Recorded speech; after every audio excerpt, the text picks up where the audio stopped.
I never thought I would be sitting here, telling this story. I never imagined that the person who would hurt me the most in this world, the person who would betray everything I believed about family, about blood, about love, would be my own brother. But here I am. And if you are listening to this, I want you to understand something before I begin. This is not a story I am telling for sympathy.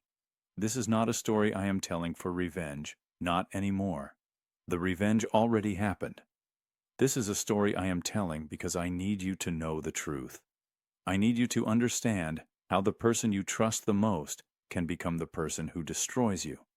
And I need you to understand how I survived it.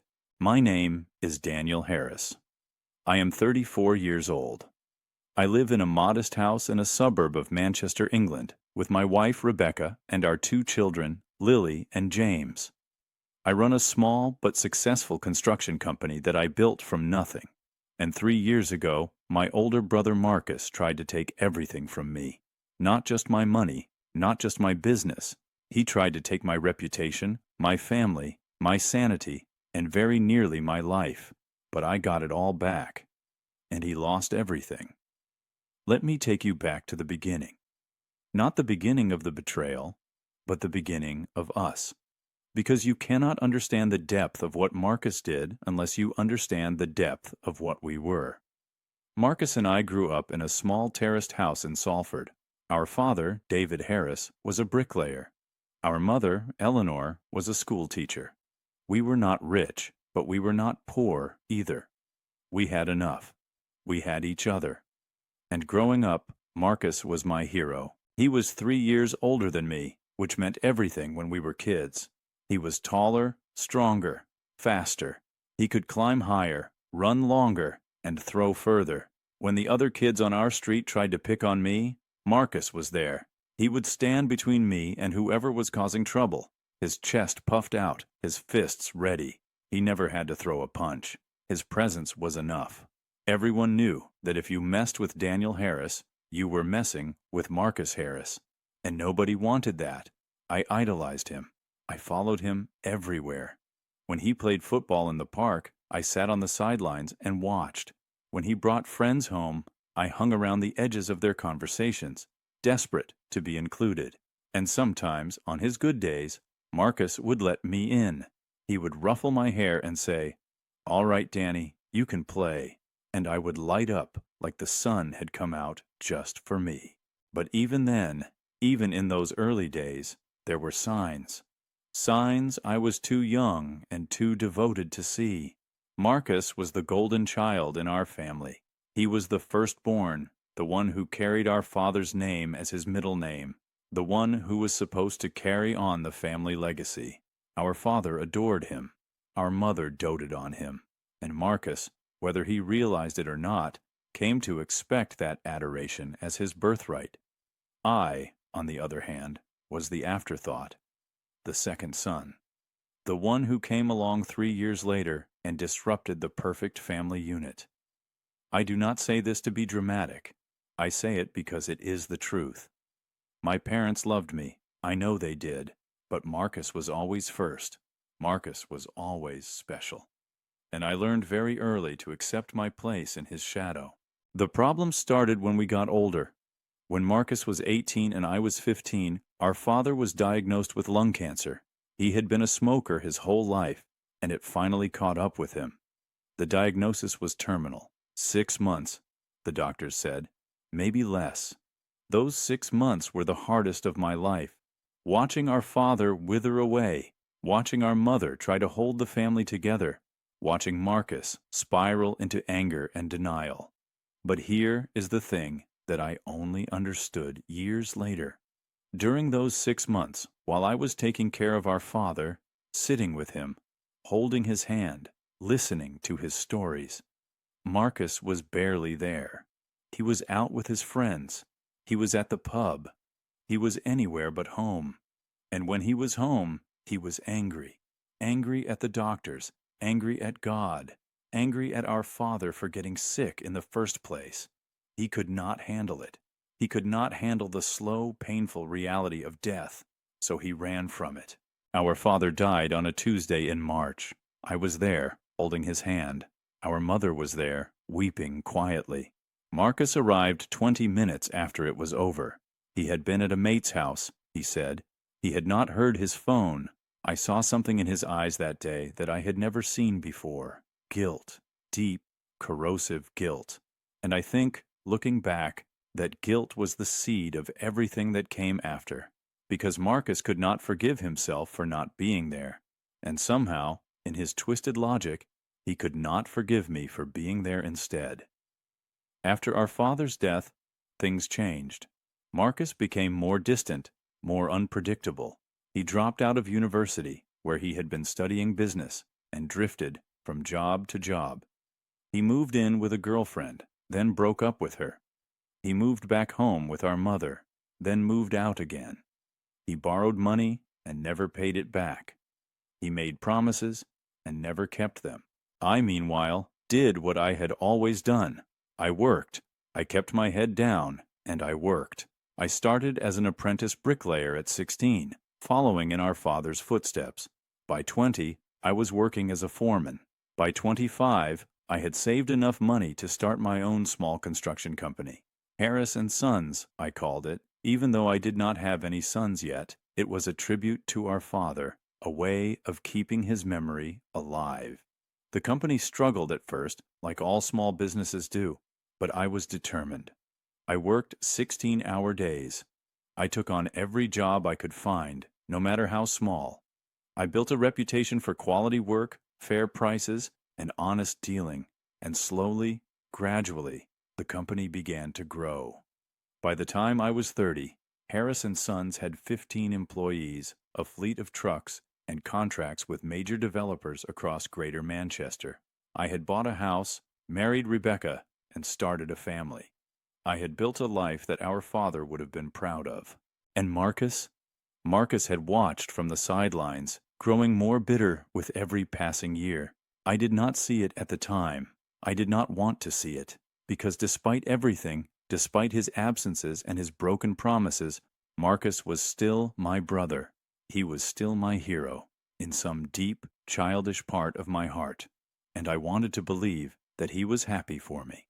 I wanted to believe that he was proud of what I had accomplished. So when Marcus came to me 6 years ago and asked if he could come work for the company, I said yes without hesitation. It was a Sunday afternoon. Rebecca and I had just finished lunch, and I was in the garden, pushing Lily on the swing. She was 4 years old then, all giggles and curly hair. I remember the exact moment Marcus's car pulled into the driveway because Lily pointed and said, "Uncle Marcus is here." Marcus got out of the car looking like a man who had hit rock bottom. His clothes were wrinkled. He had not shaved in days. His eyes had that hollow look that comes from too many sleepless nights and too much whiskey. He asked if we could talk privately. I led him into my study, closed the door, and waited. "I'm in trouble, Danny," he said. "Real trouble."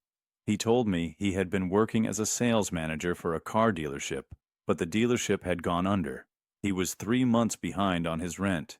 His credit cards were maxed out. He had borrowed money from the wrong people, and they were starting to make threats. "I don't know what to do," he said. His voice was shaking. "I've got nothing left. I've got nowhere to go." And then he looked at me with those eyes, the same eyes that used to make me feel safe when we were kids. And he said, "You're the only one I can turn to, Danny. You're my brother." What could I say? What would you say? I told him I would help. I paid off his debts. All of them. I set him up in a small flat near the company office, and I gave him a job as the finance manager for Harris and Sons. It was a senior position, a position of trust. Some of my employees questioned the decision. Victor Okonkwo, my company lawyer and one of my closest friends, pulled me aside and warned me to be careful. "Family and business don't always mix," he said, "and Marcus has a history." But I waved off his concerns. Marcus was family. Marcus was my brother. He had made mistakes, yes, but who had not? Everyone deserved a second chance, and I was determined to give him one. For the first year, Everything seemed fine. Marcus showed up on time, did his job, and kept his head down. He was good with numbers, better than I expected. He charmed the clients and got along with the staff. Our mother was overjoyed that her boys were finally working together. She would call me every week to say how proud she was, how proud our father would have been. And I believed it. I believed that Marcus had finally turned a corner. I believed that we were building something together, something that would last. I was a fool. The first sign of trouble came in the second year. We had just landed our biggest contract yet, a multi-million-pound development in the city center. It was the kind of project that could take Harris & Sons to the next level, the kind of project I had been working toward my entire career. The finances for the project were complicated. We needed to manage cash flow carefully, juggle payments to suppliers and subcontractors, keep track of 100 different moving parts. I trusted Marcus to handle it. That was his job, after all, and he assured me that everything was under control. But then, strange things started happening. A supplier called to complain that their invoice was 2 months overdue. I apologized, promised it would be sorted, and asked Marcus about it. He said it was a clerical error, nothing to worry about. A subcontractor threatened to walk off the job because their payment had bounced. I calmed them down, promised it would be sorted, and asked Marcus about it. He said there had been a problem with the bank, nothing to worry about. An employee told me that Marcus had been seen at a casino in the city center, gambling heavily. I confronted him, and he laughed it off. He said he had been there for a friend's stag party. Nothing to worry about. Nothing to worry about. Those were his favorite words. And I believed him. Every time I believed him. Because I could not imagine that my own brother would lie to me. I could not imagine that the person I had trusted with my company, with my father's legacy, would be stealing from me. But he was. The truth began to unravel on a Wednesday in November. I remember the date exactly because it was the day before bonfire night, and Lily had been asking all week if we could go see the fireworks. I had promised her we would, and I was planning to leave work early to take her. But then Sophie Chen came into my office. Sophie was our junior accountant, a young woman fresh out of university. She was quiet, meticulous, and fiercely honest. She had been with the company for only 6 months, but in that time, she had impressed everyone with her work ethic and her attention to detail. She closed the door behind her, sat down across from my desk, and said, "Mr. Harris, I need to show you something, and I'm sorry. I'm so sorry." She handed me a folder. Inside was a stack of documents, spreadsheets, bank statements, invoices. I looked at them without understanding at first. The numbers swam before my eyes. And then Sophie explained. Over the past 18 months, she said, someone had been systematically siphoning money out of the company. Small amounts at first, £500 here, £1,000 there. But as time went on, the amounts had grown. Fake invoices for supplies that were never delivered, payments to subcontractors who did not exist, transfers to accounts that led nowhere. The total? Over £300,000. And all of it, every single transaction, had been authorized by one person. Marcus. I sat there in silence, staring at the documents, feeling like the floor had dropped out from under me. It could not be true. It could not be. Marcus was my brother. Marcus was family. Marcus would never do this to me. But the evidence was right there in front of me. Sophie had traced every transaction, followed every paper trail. There was no mistake. "I wanted to come to you first," Sophie said, her voice trembling. "Before I told anyone else, I thought you should know." I thanked her. I do not remember what I said exactly, but I thanked her for her honesty, for her bravery. I told her to keep this between us for now until I figured out what to do. And then she left, and I was alone. I sat in that office for hours. I missed the fireworks. I missed dinner. Rebecca called me 3 times, and I let it go to voicemail. I could not speak. I could not think. All I could do was sit there, staring at those documents, feeling my world collapse around me. £300,000. My brother had stolen £300,000 from me, but that was not the worst part. The worst part was what I discovered next. I started digging. I could not help myself. Once I knew the truth, I needed to know all of it. I needed to understand how deep the betrayal went. I went through Marcus's computer files, his emails, his correspondence. What I found made my blood run cold. Marcus had not just been stealing from the company. He had been planning something much bigger, much worse. In his email, I found a chain of messages between Marcus and a man named Trevor Lloyd. I knew Trevor. He was a developer from Liverpool, someone we had done business with years ago. The deal had gone sour, and I had cut ties with him. He was ruthless, unethical, the kind of man who would do anything to get ahead. And Marcus had been talking to him for months. The emails laid out the plan in brutal detail. Marcus was going to bankrupt Harris & Sons. He was going to embezzle as much money as he could, run up debts with suppliers, sabotage the major contracts.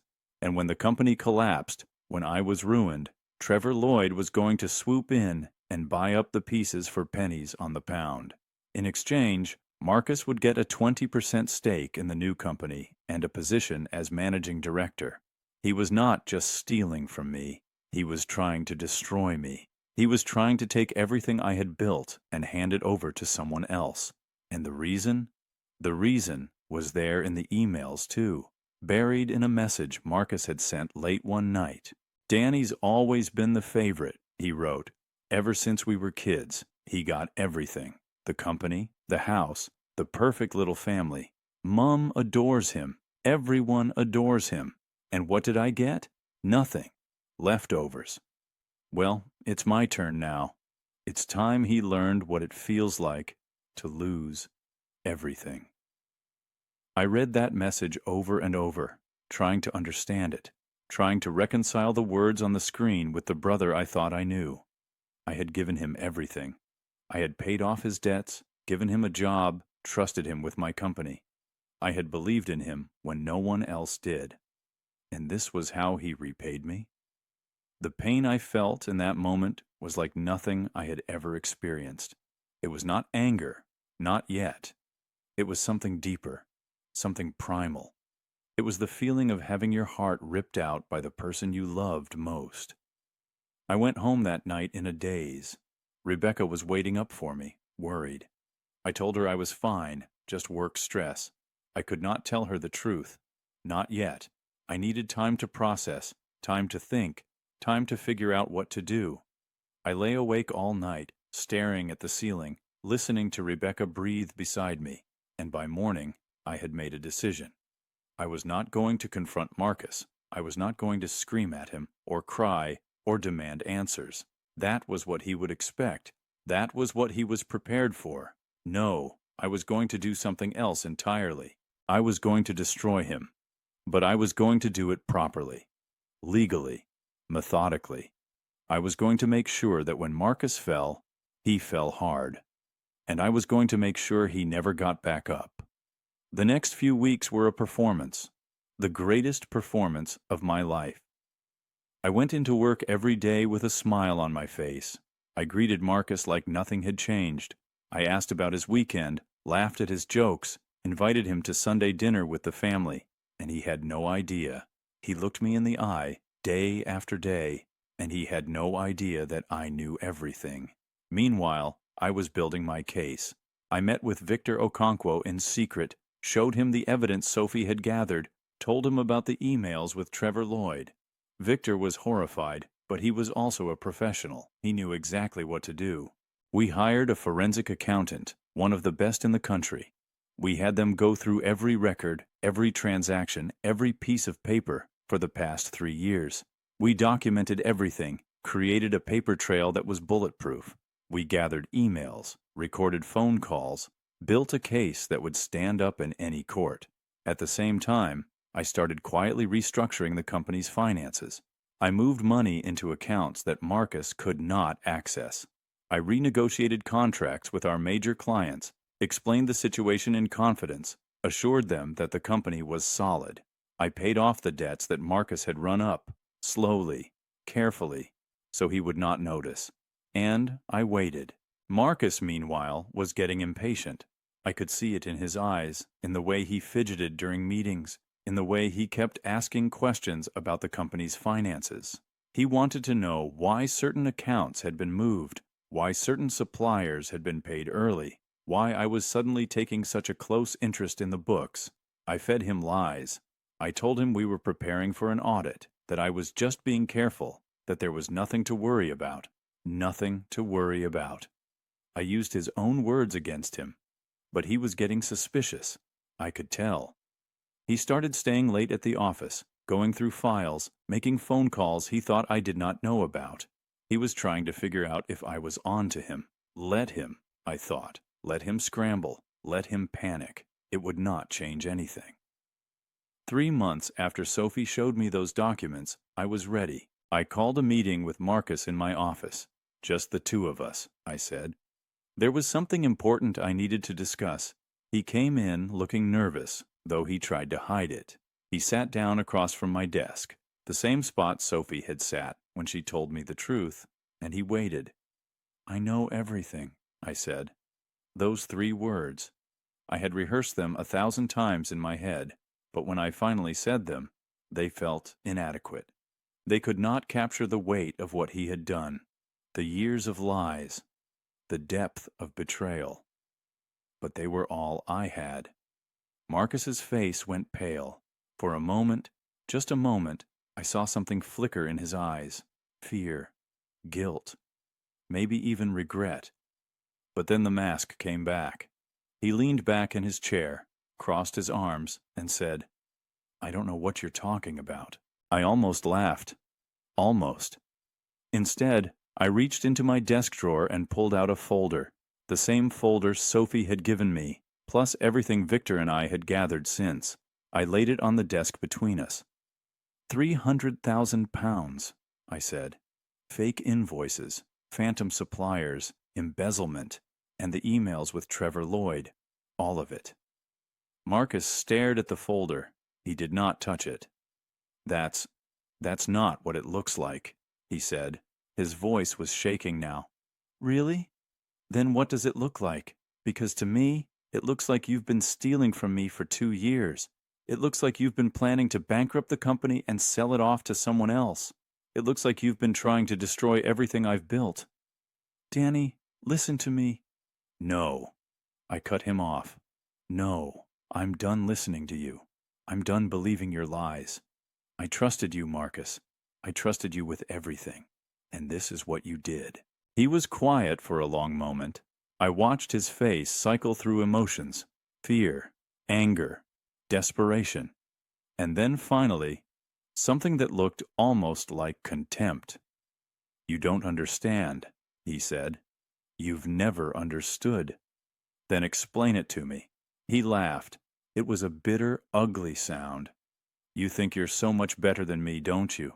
Perfect Danny, the golden boy, Mum's favorite, Dad's pride and joy. You waltzed through life while I struggled, while I failed, while everyone looked at me and saw disappointment. That's not true. It is true. He slammed his hand on the desk. You don't even see it, do you? You don't even realize how easy everything has been for you. The company, the family, the house, the life. You got everything handed to you, and I got nothing. I built this company from nothing, I said. I worked 16-hour days for years. I sacrificed everything. You sacrificed? His voice was rising now. What about me? What about what I sacrificed? I was the eldest son. I was supposed to carry on Dad's legacy. But you swooped in and took it all, and everyone just forgot about me. I stared at him, trying to understand, trying to find some shred of logic in what he was saying. But there was none. It was all resentment, jealousy, a lifetime of bitterness twisted into justification. Danny's always been the favorite, he wrote. Ever since we were kids, he got everything. The company, the house, the perfect little family. Mum adores him. Everyone adores him. And what did I get? Nothing. Leftovers. Well, it's my turn now. It's time he learned what it feels like to lose everything. I read that message over and over. trying to understand it, trying to reconcile the words on the screen with the brother I thought I knew. I didn't take anything from you, Marcus. I offered you a job. I paid off your debts. I gave you every chance. You gave me scraps. He was on his feet now, looming over the desk. You gave me a title and a salary and expected me to be grateful while you sat in the big chair and played king. Well, I'm done being grateful. I'm done being second best. There was madness in his eyes, real madness. And in that moment, I realized something that broke my heart all over again. My brother was gone. The boy who had protected me in the schoolyard, who had ruffled my hair and let me play, who had been my hero, that boy did not exist anymore. Maybe he had never existed. Maybe it had always been an act, a performance, and I had been too blind to see it. "What happens now?" Marcus asked. His voice was calmer now, calculating. "Are you going to have me arrested? Go ahead. I'll tell everyone that you're lying, that you're trying to frame me. It'll be my word against yours." "Actually," I said, "it won't." I pressed a button on my phone. The door to my office opened, and two people walked in. Sophie Chen, the accountant who had first uncovered the truth, and Detective Inspector Margaret Walsh of the Greater Manchester Police Economic Crime Unit. Marcus's face went white. "Marcus Harris," D.I. Walsh said, "I'm arresting you on suspicion of fraud, embezzlement, and conspiracy to commit fraud. You do not have to say anything, but it may harm your defense if you do not mention when questioned something which you later rely on in court. Anything you do say may be given in evidence." She took out a pair of handcuffs. Marcus turned to me, his eyes wide, pleading. "Danny, please. We're brothers. We're family. You can't do this."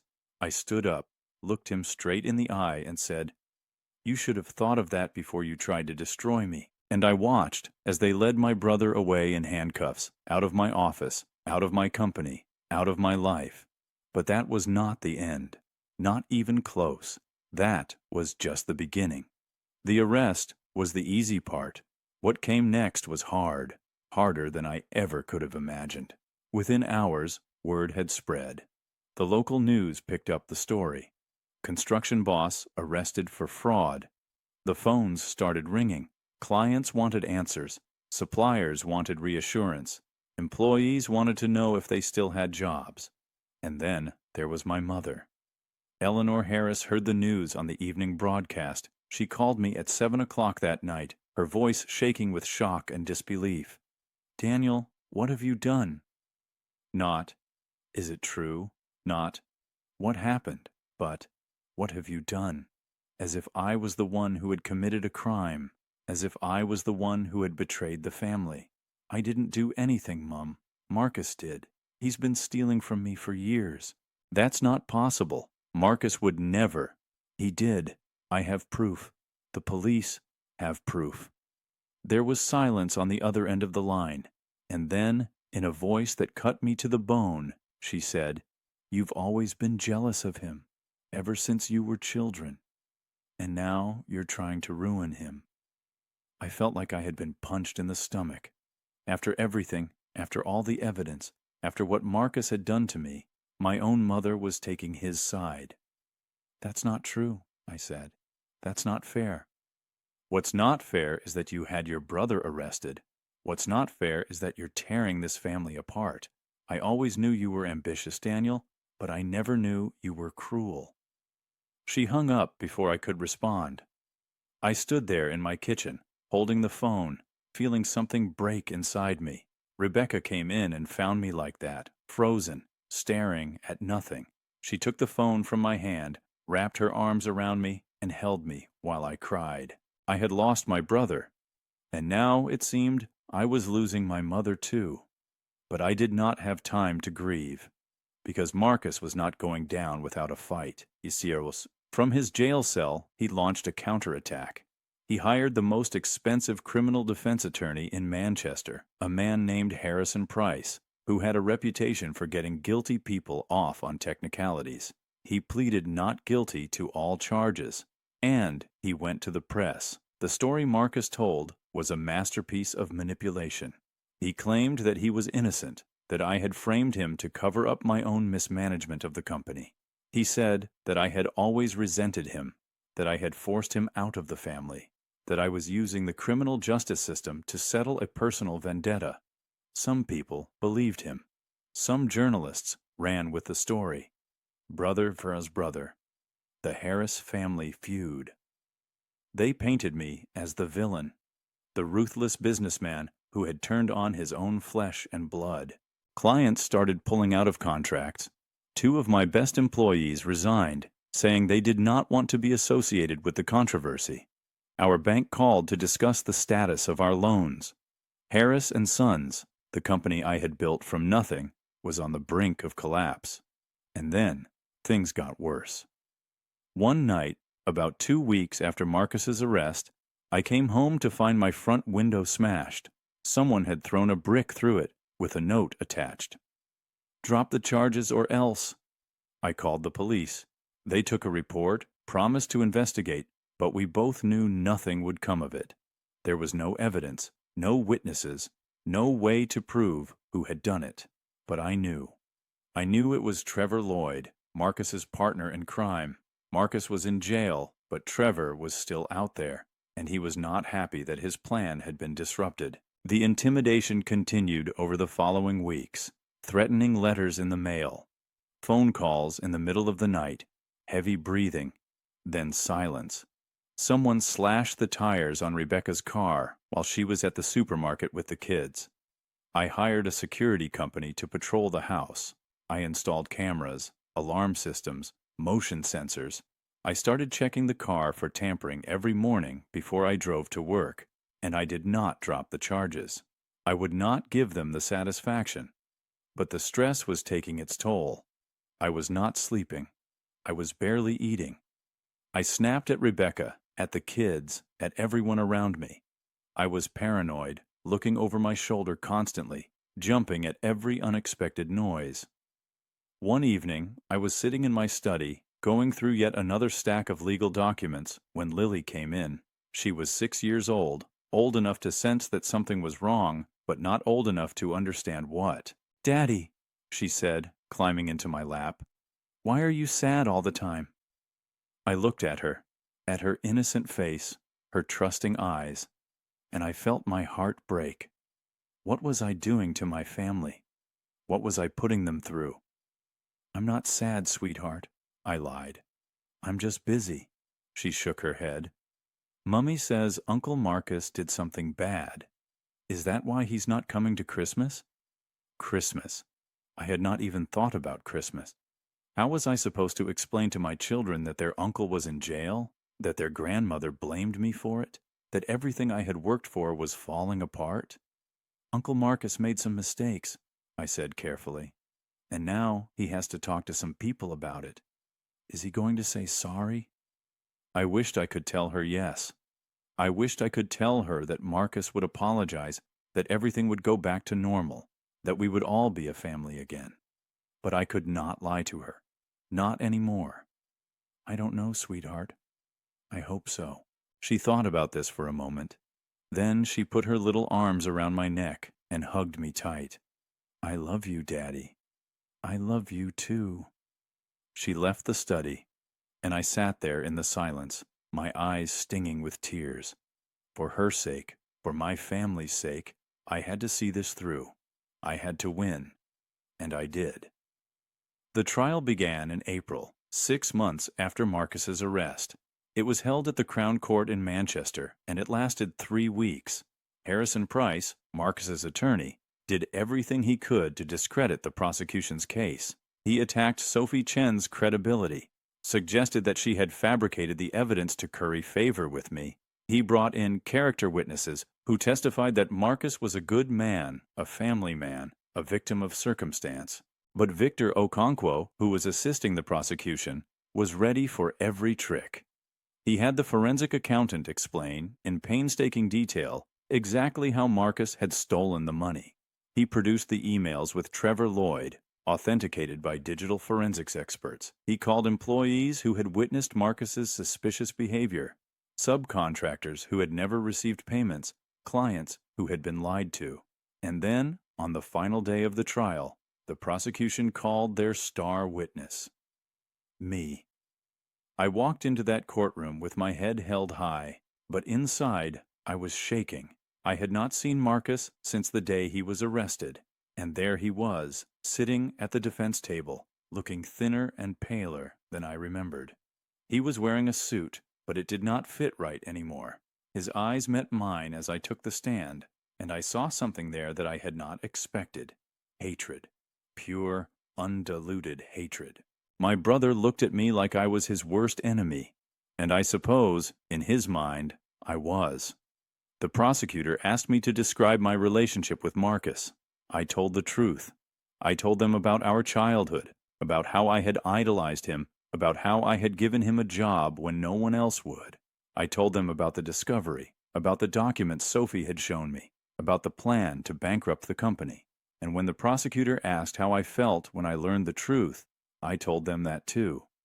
Devastated, I said. He was my brother. He was supposed to be the one person I could trust no matter what, and he betrayed me. He tried to destroy everything I had built. He tried to take away my company, my reputation, my ability to provide for my family. He did it for money, for jealousy, for reasons I still don't fully understand.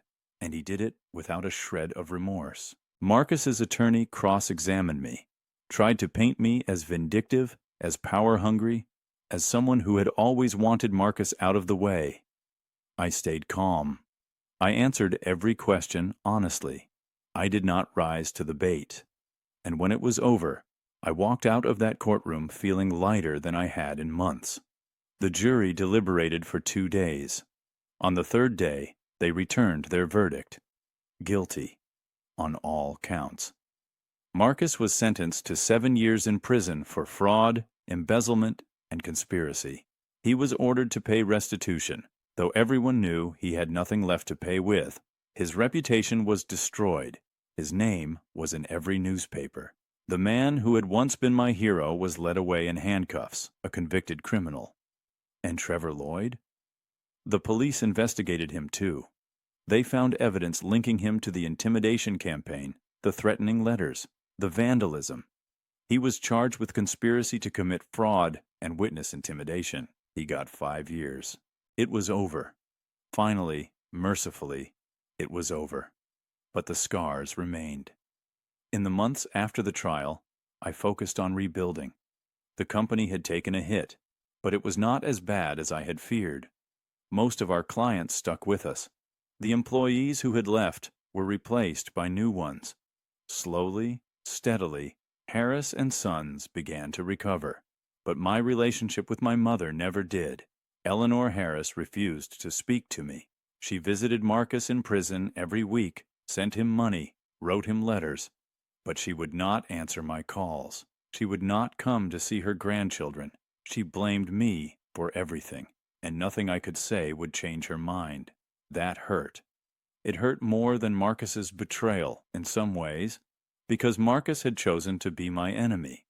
My mother was supposed to love me unconditionally, and instead, she chose him.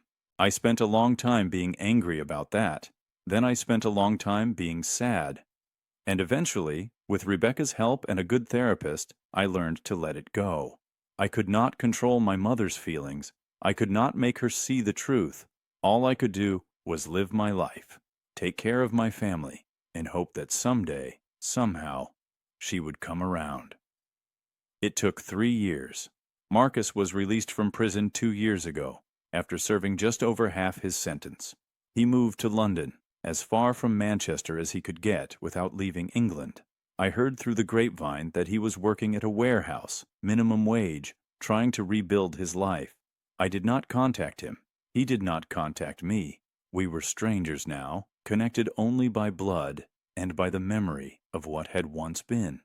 But then, 6 months ago, I got a letter. It was from my mother. The first communication I had received from her in nearly 3 years. "Dear Daniel," it said, "I have been doing a lot of thinking, and I owe you an apology." I read the letter 3 times before I believed it was real. She told me that Marcus had written to her from London. He had confessed everything, finally admitted what he had done and why. He had told her that I was not to blame, that I had only been trying to protect my family and my business. He had asked her to forgive me. "I was wrong," she wrote. "I was so wrong, and I am so sorry. I let my love for Marcus blind me to the truth. I let my fear of losing one son make me push away the other. You deserved better. You have always deserved better." She asked if she could come see the children. She asked if we could start over. I called her that same day. We talked for 2 hours, crying, apologizing, trying to make sense of everything that had happened. It was not easy. There were years of hurt to work through, years of misunderstanding and resentment. But by the end of the call, we had taken the first step. She came to visit the following weekend. Lily and James barely remembered her, but they warmed up quickly. Kids are resilient that way. By the end of the day, she was reading them stories, just like she used to do when they were babies. Rebecca and I watched from the doorway, holding hands. "Do you think you can forgive her?" Rebecca asked. I thought about it. I thought about all the pain, all the sleepless nights, all the times I had needed my mother and she had not been there. "I already have," I said, and I meant it. That brings me to today, to this moment, to why I am telling you this story. Last week, I received another letter. This one was from Marcus. I held the letter in my hands for a long time before I opened it. It was thin, just a single sheet of paper, written in Marcus's familiar handwriting, the handwriting that used to sign my birthday cards when we were kids, the handwriting that had authorized all those fraudulent invoices. I almost threw it away without reading it. Part of me wanted to. Part of me wanted to pretend that Marcus did not exist, that he had never existed, that the boy I had loved was just a figment of my imagination.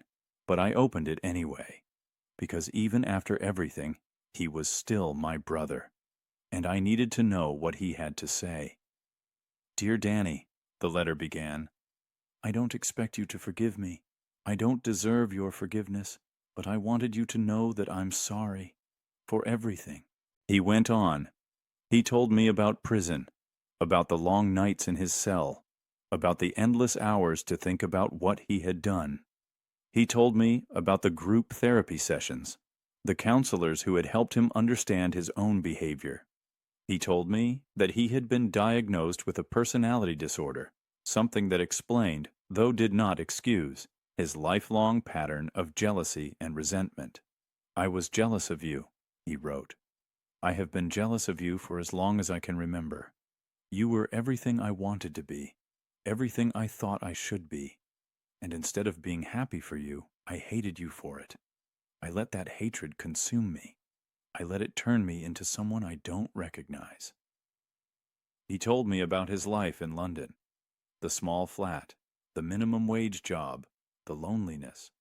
He was not looking for sympathy, he said. He was just trying to be honest. "I'm trying to be a better person. I don't know if I'll ever succeed, but I'm trying." And then, at the end, a request. "I know I have no right to ask you for anything, but if you ever find it in your heart to give me another chance, I would like to see you. Not to ask for anything, just to talk, just to be brothers again, if that's even possible." I read the letter 3 times. Then I set it down on my desk and stared out the window. What would you do? If the person who had tried to destroy you, the person who had stolen from you, lied to you, turned your own mother against you, if that person reached out and asked for forgiveness, what would you do? I did not know the answer, not yet. That night, I talked to Rebecca about it. We sat on the couch after the kids were in bed, and I showed her the letter. She read it in silence, her face unreadable. When she was done, she handed it back to me and said, "What do you want to do?" "I don't know." "Do you believe he's changed?" I thought about it. "I don't know that either. He said all the right things, but he said all the right things before." Rebecca nodded. She took my hand and held it tight. "Whatever you decide," she said, "I'll support you.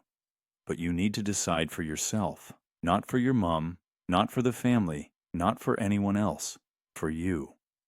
I slept on it. For a week, I slept on it. The letter sat on my desk, a constant presence, a question I could not answer. And then, one morning, I knew. I was driving to work, stuck in traffic, listening to the radio. A song came on, an old song from when Marcus and I were kids. We used to sing it together, badly, at the top of our lungs.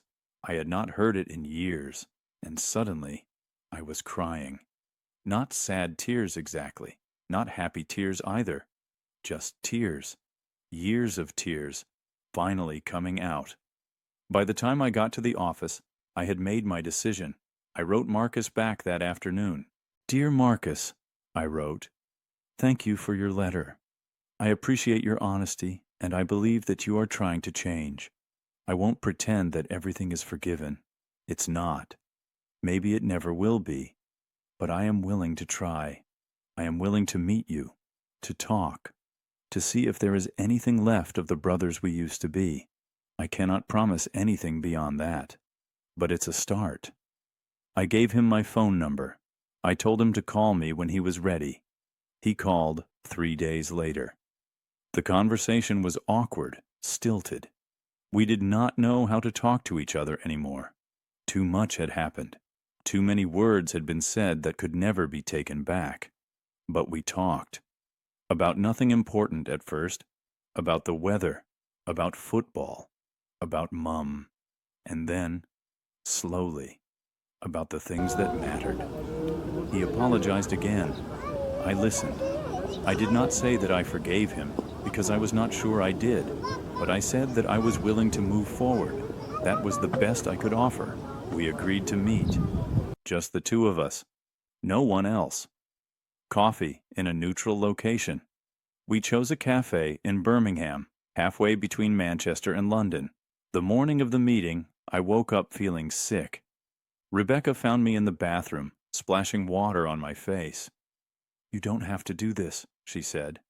"I know, but I need to." "Why?" I looked at her reflection in the mirror. "Because if I don't, I'll spend the rest of my life wondering what might have been. I'll spend the rest of my life angry, and I don't want to be angry anymore." She kissed me on the cheek. "Then go. I'll be here when you get back." I drove to Birmingham alone. The journey took 2 hours, and I spent every minute of it rehearsing what I would say. But when I walked into that cafe and saw Marcus sitting in the corner booth, looking older and thinner and more tired than I had ever seen him, all my rehearsed words flew out of my head. We just looked at each other for a long moment. Two brothers, two strangers, two men who had once been everything to each other and then nothing at all. Then Marcus stood up, and I saw that there were tears in his eyes. "Danny," he said, "thank you for coming." I did not hug him. I was not ready for that. But I sat down across from him, and we began to talk. We talked for 4 hours. We ordered coffee, then tea, then food that we barely touched. We talked about our father, about the day he died, about the guilt that Marcus had carried ever since. We talked about the company, about the money, about the plan with Trevor Lloyd. We talked about Mum, about the trial, about the years of silence, and we talked about the future. "I'm not asking you to trust me again," Marcus said. "I know I haven't earned that. I might never earn it. But I want you to know that I'm different now. I'm not the person I was. I'm not the person who did those things." "How can I believe that?" He shrugged, a gesture that was painfully familiar. "You can't. Not yet. But maybe, over time, I can show you." I thought about it. I thought about all the times I had trusted him before, all the times he had let me down. I thought about the documents, the emails, the night I sat in my office feeling like my world was ending. And then I thought about the song on the radio. The song we used to sing together, badly, at the top of our lungs. Okay, I said. Show me. That was 6 months ago.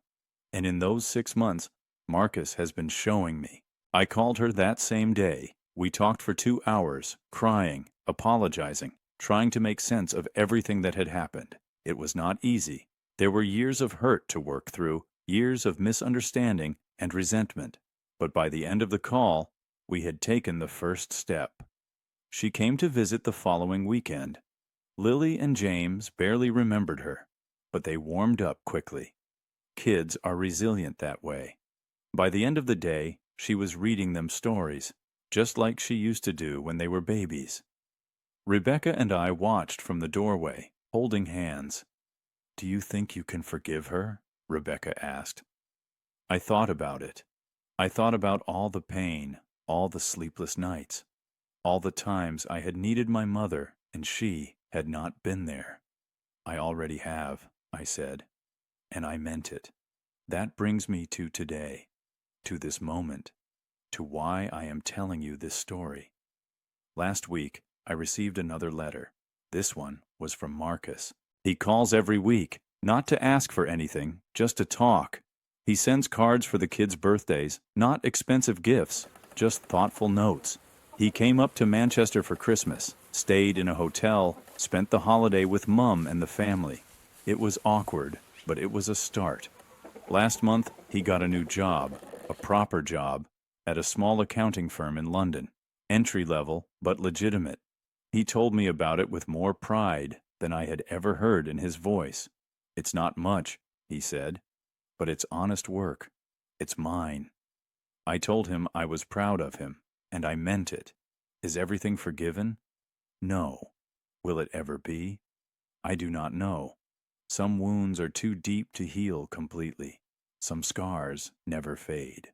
But we are trying. We are taking it one day at a time, one conversation at a time, one small step at a time. We are rebuilding something, though I am not sure what to call it yet. Not the relationship we had before. That is gone forever. But something new, something different, something that might, in time, become something good. My mother is happy. That alone makes it worth it. She has her sons back, both of them, not the way it used to be, but together. She smiles more now than she has in years. She laughs at the dinner table. She holds her grandchildren and tells them stories about their father and their uncle when they were young. And me, I am at peace. Not the peace of forgetting, not the peace of denial, but the peace of acceptance. The peace of knowing that I did the right thing even when it was hard. The peace of knowing that I protected my family, my company, my father's legacy. The peace of knowing that I survived the worst betrayal of my life and came out the other side. Harris & Sons is thriving. We just signed our biggest contract yet, a development that will keep us busy for the next 3 years. The team is stronger than ever. The reputation we lost has been rebuilt, stone by stone. Rebecca and I are stronger than ever, too. We renewed our vows last summer, a quiet ceremony with just family and close friends. Lily was the flower girl. James was the ring bearer. My mother cried happy tears, and for the first time in years, I felt truly, completely, unconditionally happy. Sometimes, late at night, I still think about what happened. I still wonder if I could have done something differently. I still feel the phantom pain of my brother's betrayal, like an old wound that aches when the weather changes. But then, I look at Rebecca sleeping beside me. I look at the photos of my children on the nightstand. I think about the life I have built, the life that no one can take away. And I know that I won. Not because Marcus lost, not because he went to prison, or because his reputation was destroyed, or because he spent years putting his life back together. I won because I am still here. I am still standing. I am still the man my father raised me to be. And that, in the end, is the only victory that matters. If you are listening to this story, if you are facing your own betrayal, your own heartbreak, your own moment of impossible choice, I want you to know something. You are stronger than you think. You are braver than you feel. And no matter what anyone does to you, no matter how deep the knife goes, you have the power to pull it out and heal. It will not be easy. It will not be quick. There will be days when you want to give up, when the pain seems unbearable, when you cannot imagine ever feeling whole again. But you will. You will get through it. You will come out the other side. And when you do, you will be stronger than you ever knew you could be. That is the truth I learned from my brother. The brother who was my hero. The brother who became my enemy. The brother who is now, slowly, painfully, becoming something else entirely. My name is Daniel Harris. This has been my story. And I am finally, after all these years, at peace. There is one more thing I need to tell you. One more chapter that happened just last week. A chapter that made me realize why I needed to share this story in the first place. Marcus called me on a Wednesday evening. I was in the garden, watching the sun set over the back fence, a cup of tea in my hand. Rebecca was inside, putting the kids to bed. It was a quiet, peaceful moment, the kind I have learned to treasure. When I saw Marcus's name on the screen, I felt a familiar twinge of anxiety. Old habits die hard, but I answered anyway. "Danny," he said, and I could tell immediately that something was wrong. His voice was thick, choked. "What's happened?" "I need to tell you something. Something I should have told you a long time ago." My heart started pounding. What now? What else could there possibly be? "Go on," I said. There was a long pause. I could hear Marcus breathing on the other end, gathering himself. "The night Dad died," he said finally. "I wasn't at a mate's house. That was a lie." I gripped the phone tighter. "Then where were you?" Another pause, and then, in a voice barely above a whisper, "I was outside the hospital. I was in the car park. I was there the whole time." I did not understand. "What do you mean?" "I couldn't go in, Danny. I couldn't face him. I sat in that car park for 3 hours, trying to make myself walk through those doors, and I couldn't do it. I was a coward. I was so scared of watching him die that I let him die without me there." I heard him crying now, real crying, the kind that comes from somewhere deep inside. And then, when Mom called to tell me it was over, I waited another 20 minutes before I came in. I sat in my car, and I cried, and then I walked in and pretended I had just arrived, and I've been carrying that lie ever since. I stood there in my garden, watching the last light fade from the sky, and I felt something shift inside me. All those years, all that resentment, all that bitterness, all those accusations that I had stolen our father's final moments, and Marcus had been there the whole time, not at a mate's house, not oblivious, just paralyzed by fear. "Why didn't you tell me?" I asked. I was ashamed. I was so ashamed. And then, after Dad was gone, I couldn't admit it. It was easier to be angry at you than to face what I had done. So I let myself believe that you were the problem, that you were the golden child who got everything I deserved. It was easier than looking in the mirror. I thought about all the years of pain, all the years of feeling like I had done something wrong, like I had somehow failed Marcus without knowing how. And now, finally, I understood. It was never about me. It was never about the company, or the money, or who Mum loved more. It was about Marcus. It was about his guilt, his shame, his inability to forgive himself. And because he could not forgive himself, he had made me the enemy instead. "I'm sorry, Danny," he said. "I'm so sorry for everything, for the lies, for the money, for what I did to the company. But most of all, I'm sorry for blaming you all those years. None of it was your fault. None of it." I stood there in the darkening garden, the phone pressed to my ear, and I made a choice. "Thank you for telling me," I said. "I know that wasn't easy. Do you forgive me?" I thought about it, really thought about it. Not the automatic response, not the polite thing to say. The truth. "I'm working on it," I said. "I'm not there yet." but I'm closer than I was before." He laughed through his tears. "That's more than I deserve." "Maybe, but it's what I'm offering." We talked for another hour after that, about Dad, about the funeral, about all the things we had never been able to say when he was alive, about the weight of grief, and how it can twist you into someone you never wanted to be. By the time we hung up, something had changed between us. I cannot quite explain it. It was not forgiveness, not yet, but it was understanding. A recognition of the broken, flawed human beings we both were. And maybe that is enough. Maybe that is all any of us can hope for.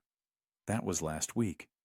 And since then, I have been thinking about this story, about what it means, about why it matters. I realized that I needed to share it, not for revenge, not for sympathy, not for any kind of validation, but because someone out there needs to hear it. Someone is going through their own betrayal right now. Someone is lying awake at night, wondering how the person they trusted most could hurt them so deeply.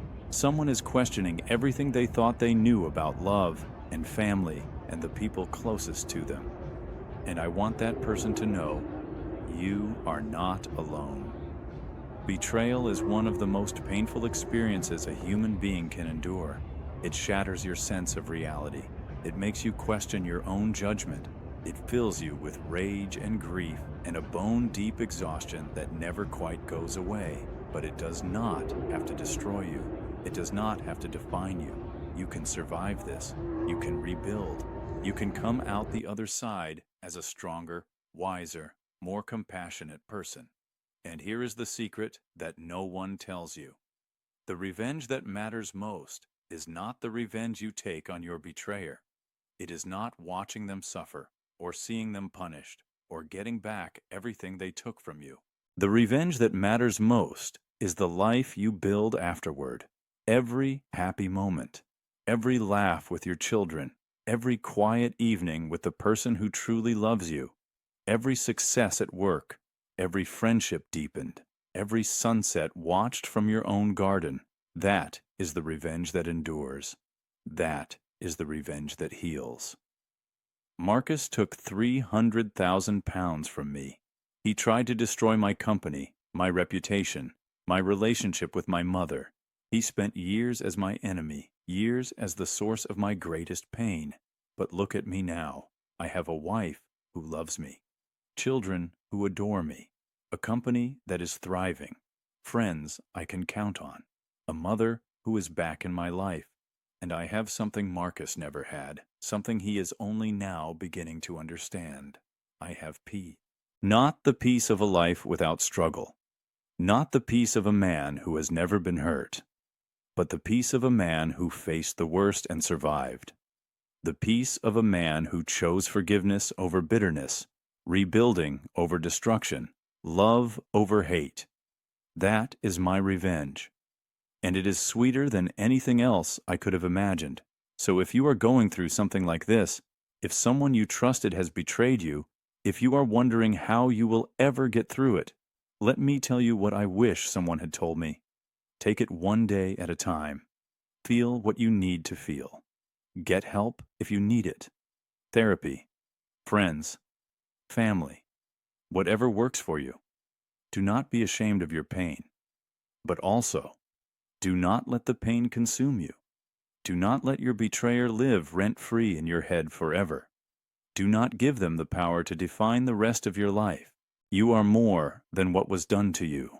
You are more than the lies that were told about you. You are more than the money that was stolen, the trust that was broken, the heart that was shattered.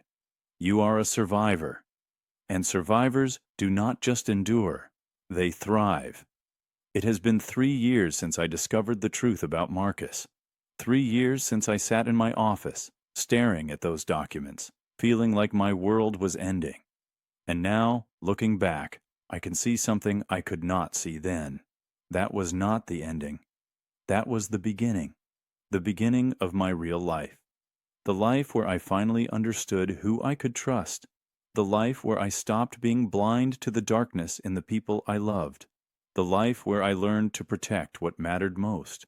I would not wish what happened on anyone. The pain was real. The scars are permanent. But I would not trade the lessons I learned. I would not trade the strength I gained. I would not trade the person I became. My brother turned into my enemy. And in doing so, he taught me the most important lesson of my life. The people who are supposed to love you can sometimes be the ones who hurt you most. But that does not mean love is not worth it. That does not mean trust is not worth it. That does not mean family is not worth it. It just means you have to be wise. You have to be careful. You have to protect your heart while still keeping it open. It is a balance, a difficult, sometimes painful balance. But it is possible, and I am living proof. My name is Daniel Harris.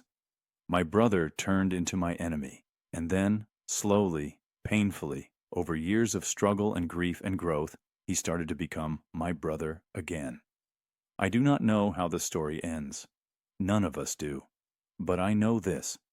Whatever happens next, I will face it with my head held high. I will face it with my family beside me. I will face it knowing that I did the right thing, even when it was hard. And I will face it at peace. Thank you for listening to my story. I hope it helps. I hope it gives you strength. And I hope, wherever you are, whatever you are going through, that you find your own peace too. You deserve it. We all do.